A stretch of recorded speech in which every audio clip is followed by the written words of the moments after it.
We have a world-renowned facial plastic surgeon right here in Charleston, and that's the one and only Dr. Marcelo Hochman.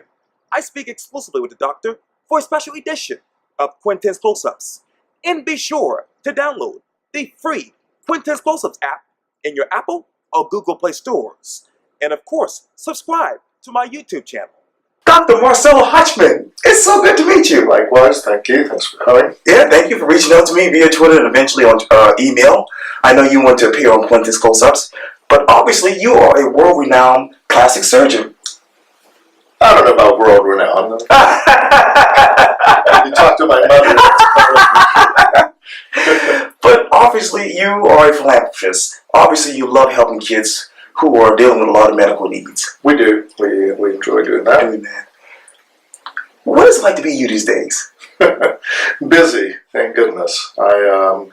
Apart from my practice, I'm very much involved with medical, political things, which is one of the things that I wanted to talk to you about. Please. But I enjoy very much. I'm very lucky to be doing something I love to do, and that is be involved with surgery that actually helps people feel better and also look better and be able to face the world, in a better way. So, what are those medical, political issues right now facing you, and what do you want to talk about in your mind? Well, I'm currently the president of the Charleston County Medical Society, which is the organization that represents physicians in Charleston County regardless of where they work. So they're doctors who are in private practice, people who are employed by some of the hospitals at the academic medical center, but basically doctors. And we have taken on some issues that would make a big difference in terms of the health of South Carolinians, and which involve legislative issues. And the three legislative priorities that we have are to repeal the Certificate of Need, which I can explain what that is. To make it so that doctors are exempt from non-compete clauses in their contracts for employment. Right. And 3, to have an incentive for charity care. And all 3 of those things would have an impact on increasing access, high quality care, and reducing costs. And the way that would work is the Certificate of Need is a state law that requires that for any new medical facilities or services, that the state approve the building or the provision of those services. South Carolina has the 8th most restrictive CON law in the country, which means that there's a long list of things that you have to get state approval to be able to build. For example, a surgery center or a drug addiction center or a birthing center. Right. The problem with that is that the people who don't want that new facility to be built are people who already have the Certificate of Need. So it's like asking the bar down the street if they want another bar built right next to them. Well, of course they'd rather say no, So that's a problem with healthcare, because what happens is that it limits the amount of facilities and services that people have available to them. So for example, if you had to have a hand operation, a simple hand surgery, in Charleston County, that procedure cannot be done outside of a hospital-owned facility. They just don't exist. Which also means that hand procedure is at hospital prices, which are, as we know, extremely high. So if there was actually an outpatient hand surgery center that had excellent care, prices would be lower. If you had to choose, where would you rather have it done? Likely is that you would go to the most cost-efficient, high-quality place that you can. Well, unfortunately, we don't have access to that because the Certificate of Need law really tamps down any competition or entry into the market, because the hospitals and the people who already have the CON don't want any more facilities.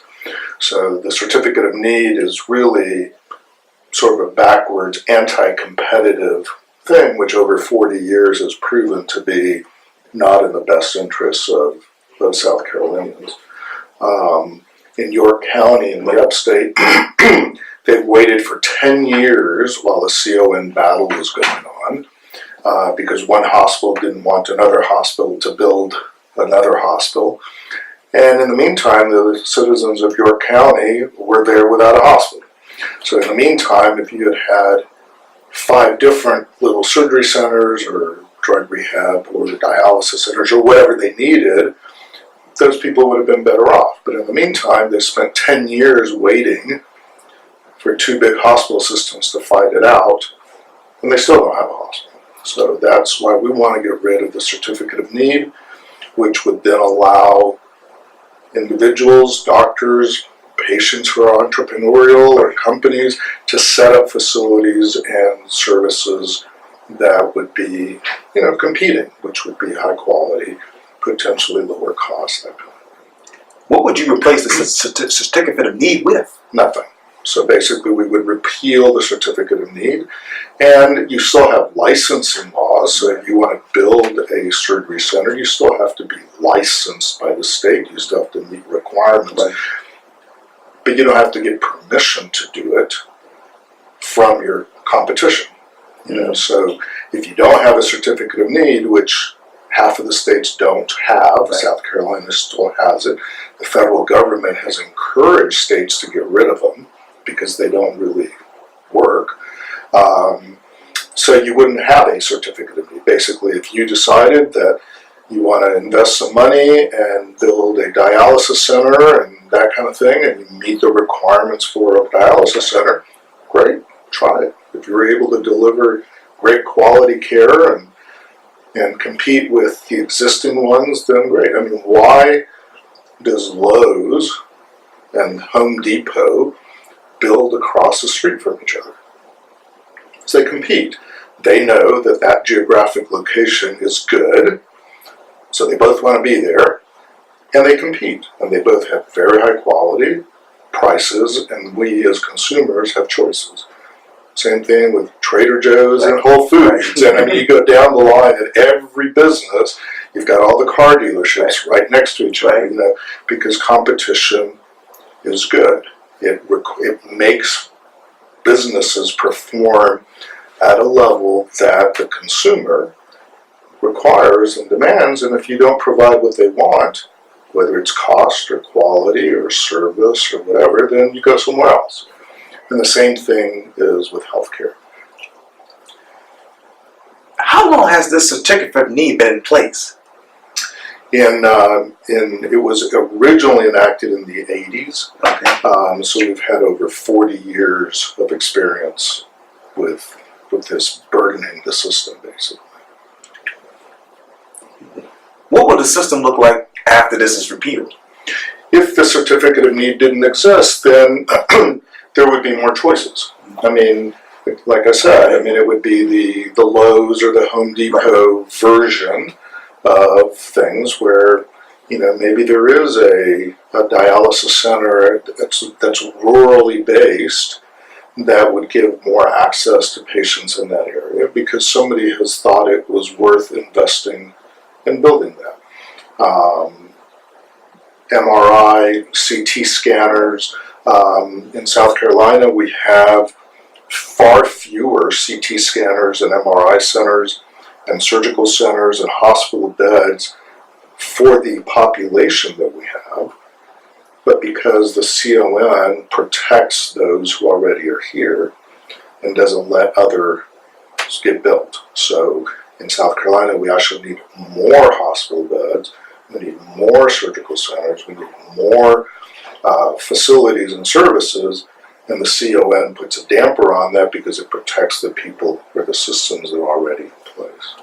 I know this might be a far-fetched question, but how many hospital beds and facilities are you talking right now? So South Carolina, according to our population, should have another 20% more beds than we do. Another 20% more imaging centers. I don't know the exact numbers, but percentage-wise, there's plenty of room. But by limiting the numbers, that increases the price, plus people have to travel farther. So if you live, in a rural community, you now are forced to travel much farther than if there was actually a local hospital, a small hospital or surgery center or that type of facility closer to your home. So actually access would be improved with more facilities. Again, going back to other businesses, they don't make you travel anymore. In fact, they want to be close to where their clients are, right? So they build franchises and buildings and this and that. The same things for healthcare. You keep talking about healthcare. How do you define that in 2019? Well, the delivery of healthcare services. So it has become this catch-all phrase for everything from emergency care to primary care to preventive care. So when we, doctors and politicians, talk about health care, it really is sort of the big picture of everything involved in the delivery of medical services to the population. So it's the big industry, unfortunately, has become. You talked earlier about, obviously, legislation for this particular repeal of the certification of need. How many legislators do you want to get on board with this? Well, all of them. So we have a bill in the House to repeal the CON. Representative Mace, Nancy Mace, and Merle Smith are the sponsors. And they've got 30 plus co-sponsors, and that's on the House side. So we still have to get it passed on the House side, and then it'll get moved over to the Senate side. So sometime in the next legislative session, we hope that it will come to a vote, and then that would become, then the governor would sign it. Obviously, we still have a ways to go. This weekend, as a matter of fact, the South Carolina Medical Association, which is the state organization, voted to recommend that the Certificate of Need be repealed. So the doctors, the organization representing all doctors in South Carolina, now has a policy that favors and supports the repeal of the CON in South Carolina. So that's an important step, and it just happened this weekend. That's something that then will, hold weight with legislators. So now they say, oh, well, we have support to vote for that. The public gets it. If they have the choice of 5 different places to go get their care, they're going to favor that over having only one choice that may be exorbitantly expensive. So when you explain to patients, most people are in favor of having more alternatives, more choices. Getting rid of the CON gives us more choices. That was my next question. Where is your program on this? So we delivered a letter to the governor where 100 doctors supported it from Charleston County. When we polled our membership, it was over 85 to 90% that supported repeal of the CON. So it is, the intellectual war has been won. Everybody in the United States, in politics, in the federal government, Florida just this week repealed their CON. So the idea has come, the time has come now. The idea has been there, but the time has come now to just enact it, get rid of it, and again start giving people choices. It might be a silly question, but how do you hope to win the financial war? It really is just, it's a legislative process. We're starting to build a coalition that will engage the public, that will engage doctors, which we just did this weekend. There are hospitals that are in favor of repealing the CON because they see that they spend years and money fighting to try to build something they want, and all it does is that it's a waste of time and money, and at the end of the day they build what they need to anyway. The big hospitals are able to do that. So the Medical University of South Carolina, which is very big, they actually favor getting rid of the CON because it would just make it easier for them. The burden of trying to get permission every time they want to do something is very burdensome, very expensive, and again, is not in the best interest of patients. You talk about MUSC, I got to come back to you because obviously you left MUSC to create your own brand. What is the biggest difference between when you left MUSC to right now having your own practice? Well, that was a long time ago. So for 10 years, I was in full-time academic medicine at MUSC. That's how I ended up coming to Charleston, so I was lucky. And then the last 20 plus years, I mean, I just like being able to do my own thing. Sure. For me, I have more alternatives and choices, and I'm able to offer my patients. I just have more control over my practice, which fits my personality more than being an employee, which, again, some people choose to do that. I would rather not. So. You talk about those alternatives and choices. What are they right now as we sit here? In terms of what? Your practice. Well, I mean, we have, a portion of the practice which is elective cosmetics, so we have to have real prices because people are paying out of pocket.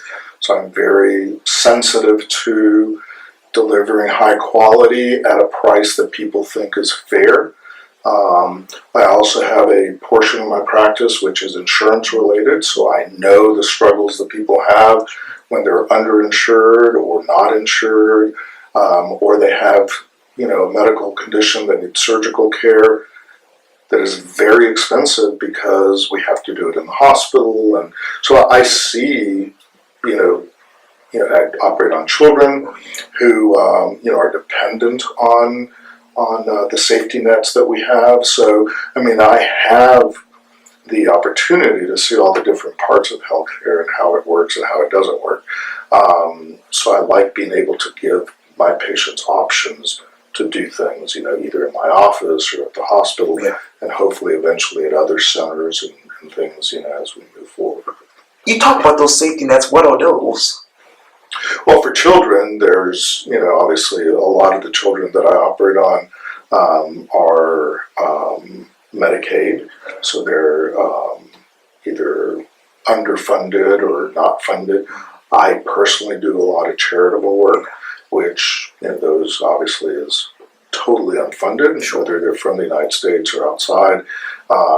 So the safety net ends up being a whole combination of things of just people doing things, helping, the state helping, federal government helping, the local hospitals, the community hospitals over the years have been very good at helping us, deliver care for people who can't afford and such. So, I mean, it takes a lot of different things, but the more alternatives we have, the more choices we have, the better off everybody is. And you talk about people, obviously you've been doing it for 20 years now. What's that one person that relates to you? I guess my father. My father was, he's passed away now, but he was very involved in human rights and just helping people, and but then not imposing. Everybody has the right to think and believe and act the way that it's best for them, as long as they don't impose or on anybody else.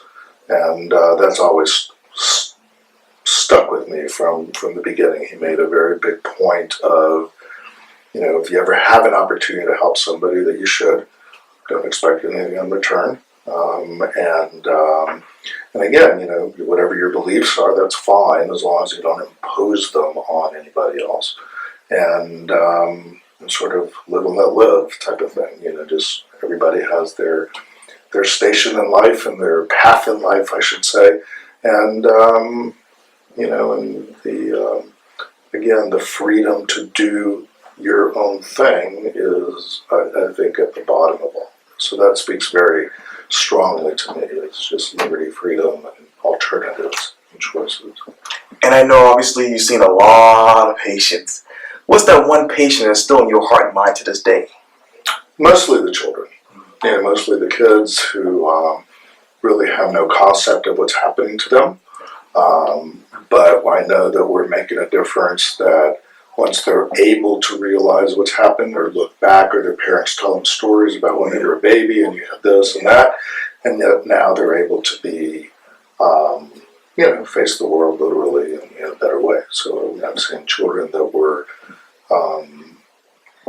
that we brought from China, for example, who their charts were stamped as unadoptable, and they had something that was very treatable, and so we did it pro bono, we did it charitably, and then those children got adopted in the United States and are now, the little kids I'm thinking of right now are in middle school, and they have no idea what their lives could have been had they not had the opportunity.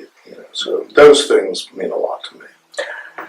I know you see those types of people all the time. How do you keep your emotion in check, knowing that these kids are dealing with something at a relatively early age?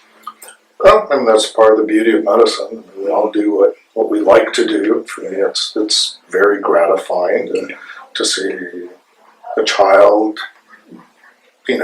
or a family do better, or even if it's an elective procedure, somebody who's chosen to trust us to do something to help them feel better. To me, that's so. I mean, it's very personal, but I love it. It's very gratifying. That's funny. Yeah. Why do people trust you? I don't know, because my parents raised me well, I guess. I don't know it's anything that I'm doing, but it's something I've been given the opportunity to do. So You're very notable, man. Very notable. So we're sitting here in your plastic surgery center here in Mount Pleasant. If I were to interview you for Quintin's Close-Ups 5 years from now, what would you tell me about your brand and your business? Well, hopefully that we have made a difference. That's really the main thing, is that over my career, my life, I hope that I am impacting people positively, and that on the medical side of things, hopefully, again, I'm now seeing babies that I operated on who are now graduating from college and going into their careers. Right. And that shows you how old I am. But so I mean, I look forward to that. I mean, I really. And that's very special to me, is to see literally somebody who I operated on, which was a year, 2 years old, and is now, a thriving adult and all that. So I look forward to that. I mean, on the medical, political side, really, I mean, if we're able to make any changes that give people more choices, more freedom, access to higher quality, cost-effective care, if we were able to help that in any way, then hopefully that I can look back and say, see, I told you, back in 2019, we were able to, we get that started, and here we are. And I know, obviously, you've been in the practice for many, many years. What got you from still doing what you're doing now to saying, hey, I got to get involved with politics and the future of healthcare? Just seeing our patients, just seeing what everybody goes through every day, and being frustrated with the fact that I know that there's a better way, that the doctor and the patient have gotten farther and farther apart with so much more bureaucracy and regulations, and that bothers me. I have a son who's starting medical school this year, and when he gets out 10 years from now, I want him to have choices. I want him to have the same sense of, that he's able to help him do something, but that he's able to do it however way he thinks is best, not because somebody's telling him how to do it and that he doesn't have any options. So again, for me, it's just getting involved just because I think that we're it's not as good as it could be, and I'd like to be able to help that. And you just mentioned your son's going off to school soon and moving on. He's actually coming back to Charleston for medical school, so we're actually going to have him around for a few years. But that's good. Yeah, That's so we're really very good. excited. Excited about that. Yeah. Obviously, you're a surgeon, you're a father, you're a husband. When you take off that medical hat, who is Dr. Hochman? It's still Dr. Hochman. so for me, being a doctor really informs who I am. It's hard for me to separate those two things. It really is. It really is just part of what I do, or who I am, and so it's hard for me not to be Dr. Hochman. I understand that. I understand that. That's so great to hear. Yeah. So, well, Dr. Marcelo Hochman, thank you so much for your time. I really, really appreciate No, it. it's my pleasure. All right. Yeah, thanks for coming. Thank you. Thanks for having me. Oh, anytime. Thank you.